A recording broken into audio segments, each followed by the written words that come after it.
What's up, Reefers?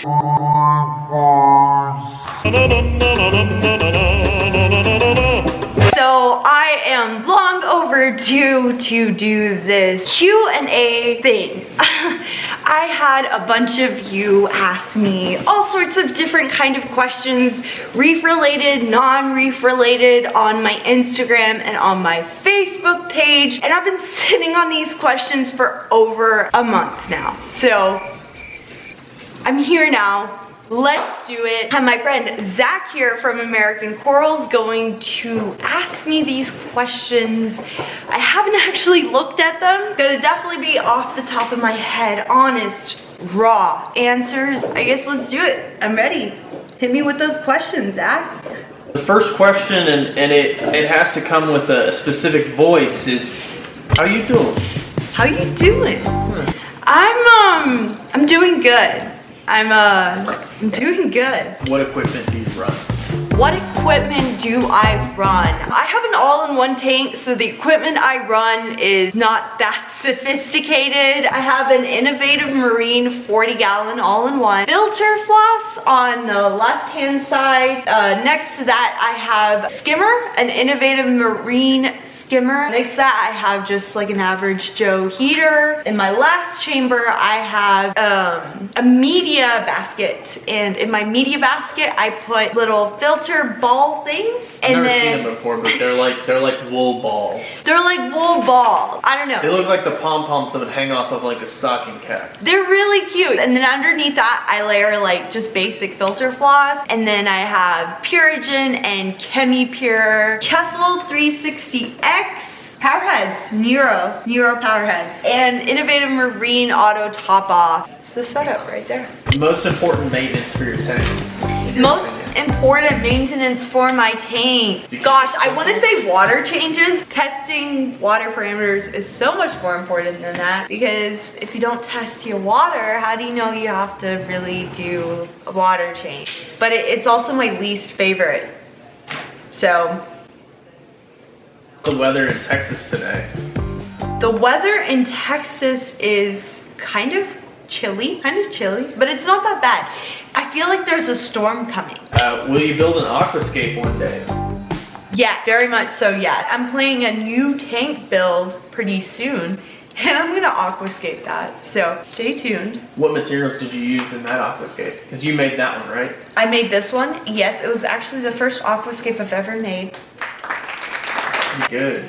The tank I had before this, the BioCube, I used live rock, so it was a little different. I couldn't aquascape because I just had like 3 boulders It's kind of stacked. that I just kind of stacked. So I wouldn't call that aquascaping because there was no design. In this tank, I have real reef rock, and I use E-Macro cement. E-Macro. I have a video about it. Check it out. How is your office tank doing? The tank in your office? The BioCube is the BioCube. I mean, it still has my mom's little rock display. Her Xenia has taken over, which is honestly a blessing, because considering that tank gets the weekly water changes and everything like that, the basics, it's not really cared for in the sense that it doesn't get new coral additions, it doesn't get that extra love and care. It just gets the bare necessities. Not to mention, it's not really a running tank. The tank is looking good. I mean, it's just a Xenia at this point. It's the backup tank. It's like the tank you keep running just in case something goes wrong. How long have you been reefing? 3 years. But half of that time I was on hiatus. I went on 2 hiatuses related to like family issues with my dad's health. Hiatus? Hiatus. Hiatus? Hiatus. 2 hiatuses. Hiati. I don't know. I went on 2 hiati. On 1 hiatus and then the second hiatus. So I've been reefing, like pure reefing, for like 1.5 years, close to 2 years. Barely. What's your nationality? I come from a long line. I'm talking like I'm probably related to Dracula. I I am Romanian, true and true by blood. I even speak Romanian, Chifach. But I was born and raised in New Zealand, so it's kind of a tricky question every time. But Romanian, New Zealander, now American, Texan, y'all. So you're a gypsy? Don't call me a gypsy.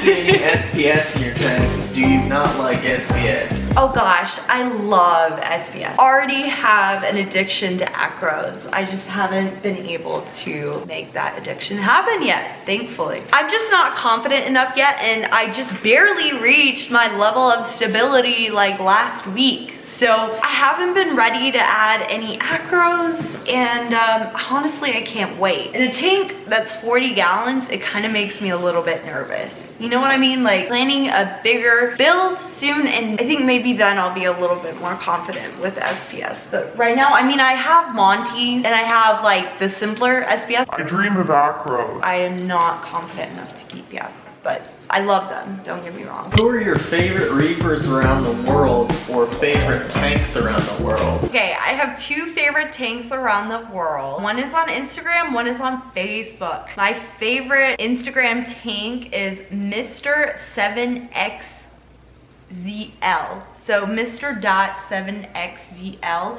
His tank is so sexy. I mean, the corals on this, it just blows my mind. His tanks are so beautifully made. I mean, like, I'm just total fan. The other tank is Juan Gabriel Grajales. I have him on Facebook. He is from Mexico City, and his tank is just fire. Like, That's a great SPS. he has such nice SPS. It makes me just drool every time. So those are my two favorite tanks, I think, right now. I think there are more, you know, but those by far are the ones I'm like drooling over like on the daily. So What's your favorite food? PBJ. I'm a basic bitch. So how'd you get into the reefing hobby? My dorm roommate back in undergrad wanted to get a goldfish. I stayed up all night researching freshwater fish. We ended up getting neon tetras. I kept that tank going for, gosh, 5 years following. I only recently tore that tank down. I don't know the years, but I used to go visit the fish store like casually, like several times a week, and just like browse around. And I always like looked at their saltwater section and like admiration. But when I was little, I remember like my mom took me to an aquarium, and I loved the saltwater fish. And I was like, one day I'm gonna have an aquarium like that in my house. My mom, like back then, you know, she was like, no, only marine biologists have those kind of tanks. So I always thought it was too difficult. And then one day I accidentally went to a saltwater fish store instead of freshwater one, and I saw pretty corals, and they convinced me that I could do it. 6 months later, after staying up like 5 hours a day researching saltwater aquariums and planning what I wanted, I started my first saltwater tank. The rest is history. How often do you get thirsty reefer dudes hitting on you? Quite frequently. On that note, this isn't on the list, but what would you like to see to get more women involved in the hobby? I don't really understand why women are not in the hobby yet. By it, I mean, I know there's a lot of like girl reefers out there. They're just not on social media. It could be like gender norms and stuff of people expect girls to be into certain things, and a lot of times reefers are different than that. Right.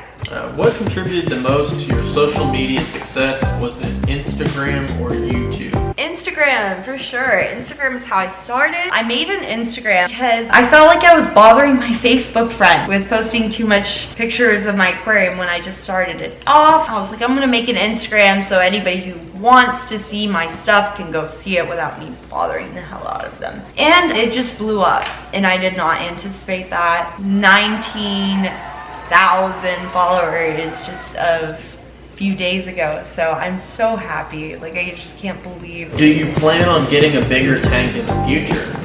Yes, I am, and I already planned it. I want to get a 210 right back there, and I want to make it more of an aesthetically pleasing reef tank versus a collector's tank, and keep this one going, of course, on the side, but like make this the fire and make that like, you know, just, yeah. So 210 in the future, stay tuned. What reef event, Magna, etc. would you recommend going to if you could go to just one? It depends on what you like. Okay, so Magna, I have to say, is really cool if you're into the technical side of reefing. So if you're into equipment, new equipment stuff, definitely go to Magna. If you're into buying coral at the show, go to like Reefapalooza. If you're also into like freshwater and reptiles as well as coral and like reefing, then go to Aquashell. I think that's my... Yeah, I think here's a very polarizing question. Pizza with or without pineapple? With pineapple. What else would you have on it? Ham, cheese, Hawaiian pizza, my favorite. So pineapple belongs on pizza. Absolutely. You are going on record saying On record. All right. Pineapple on pizza. Good! Down to $9,000 Down to $9,000. If I only have access to freshwater supplies, how can I set up a saltwater tank? Get access to saltwater? I mean, you don't have to buy everything new. You can make a budget tank, like reasonably budget tank, just by going through like Facebook, almost untouched brand new equipment on the low. Yeah, you could drill a tank, but at the end of the day, you can't have like your air bubble thing at the bottom of the tank, and like that's not going to be sufficient. If you want to go over to saltwater, you can do it. I promise you. Have a budget in mind from the start, and then it's going to take some time, but like go through your Facebook stuff. For example, like I live in Dallas. We have a DFW like trade group, Facebook like reef trade group. That's awesome for finding like used equipment. That people are always upgrading their tanks, so there's never a shortage of equipment that's been taken care of and is available at a good price. What is the most important thing to know about saltwater if interested in starting a tank? Don't top off your tank with salt water. It's not a bad one. Do your research, but don't top off your tank with salt water. Definitely research, and then even if you find an answer, keep looking for others that agree with that person saying it. What do you do to balance nutrients without growing algae in your display tank? Water changes. Considering it's an all-in-one, I'm very limited in what kind of protein skimmers I can have, what kind of filtration I can have generally. So pretty much water changes are what I rely on, and like I said, like low bioload. Like since I took the fish out, like things have really been progressing. I try to not like overfeed. That was a habit of mine when I first started, was overfeeding corals and fish, and that's how I got bryopsis twice. Let's not go back there. What has been your biggest challenge reefing? I can think of one. Patience. I'm the most impatient person you have ever met, and the fact that I would start a hobby that depends on patience is just absolutely like laughable. What sites do you recommend ordering corals from? I like American Coral Company, especially for the zoas, from my local reef store, Ocean Avenue Corals. Online, I like BSA corals, I like TSA corals, and there's like so many I can't count for acros that I can't keep. Have you ever thought about getting a reef-related tattoo? If so, what would it be? It would be a skimmer that I already have on. Where? Skimmer.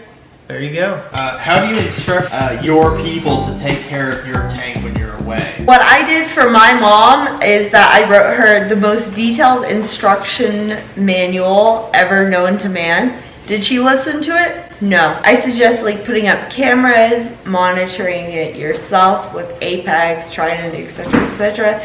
All these fancy gadgets these days that you can get it equipped on your phone, so you're in control. Because you can make a manual all day. Are people gonna listen to it? No. Are you concerned about the ethics of coral collection from the wild? Last question. No. Definitely see the effects of global warming killing our coral reefs. I think that if anything, that this hobby is doing justice for the wild population. There are different things like such as replanting coral reefs. I know there's a lot of programs that are taking these corals from the wild, putting them in their own tanks, putting them through all of the extremes, and then placing them back into the wild. I think we're the last few people, this hobby that is, that care about our reefs more than anything. And I think that the hobby is doing its best to keep the coral reefs sustainable, and I don't think that it's a bad thing caught from the wild per se, because I feel like they didn't really have a chance anyway, and we're doing our best to try to put them back, as well as have them in our own reef tanks. So yeah, and we rely less on mariculture than people would think. Right. There's a lot of aquaculture going on, named corals and whatnot. So it's not like we're just digging up entire stretches of the reef. There's regulation. Right.